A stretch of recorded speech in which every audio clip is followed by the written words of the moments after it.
My name is Eileen Burbidge. I'm one of the partners at Passion Capital, which is a London-based early-stage venture capital fund. Eileen, it's lovely to have you today. Thank you so much for taking the time to talk to us. You've just come off stage at Guildhall. Can you give us a quick précis of what you discussed with the delegates this morning?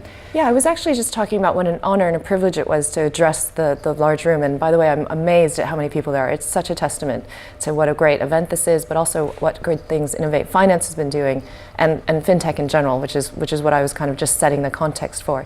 And so I was talking about, from an investor point of view, why I'm so excited about what this year holds and what the sort of next few years hold in terms of how much innovation is going to be coming into financial services and marrying that with technology and digital innovation. And I spoke about why London is the best place for it to happen, why the business model lends itself to investment attraction, like people from me, and then what the future might hold in terms of mobile access, as well as things like doing things and breaking up what's traditionally been coming from retail banks. Fantastic. And what do you think is going to keep London at the forefront of financial technology? I think it's almost inevitable that it's going to maintain its lead, because it's impossible to, I think, displace hundreds of years of heritage in financial services. And I didn't go into too much detail, but if you think about all of the world's leading financial capitals, London's always at the very top. Arguably it kind of trades places with New York or other places in Asia, but given then its time zone and its location, you can do financial services and trading with all regions of the world within the same business day from London, which you cannot do from New York and you cannot do from Asia, because London sits right in the middle of both of these two sort of time zones. So that alone, I think, is going to continue to propel London as kind of the lead for this entire market. Then you have all of the knowledge workers that have been working in financial services for years and years. And so some of the statistics I said, they may not be exactly accurate, but I think there are reports of 44,000 knowledge workers in financial services.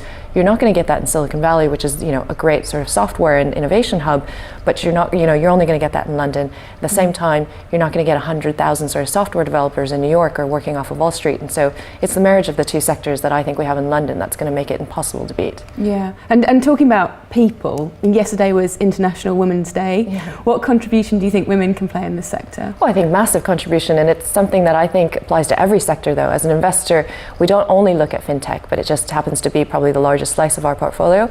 But whenever we're looking at what people are doing in terms of trying to bring new thinking to a market or trying to innovate in an existing space, I'd like to think half the population's got as much to lend to that as the other half. And so we hope to see more and more inclusion, both genders as well as ethnicities and everything across the board, because there's so much to be created in this space. It should come from all corners. It should come from all types of people.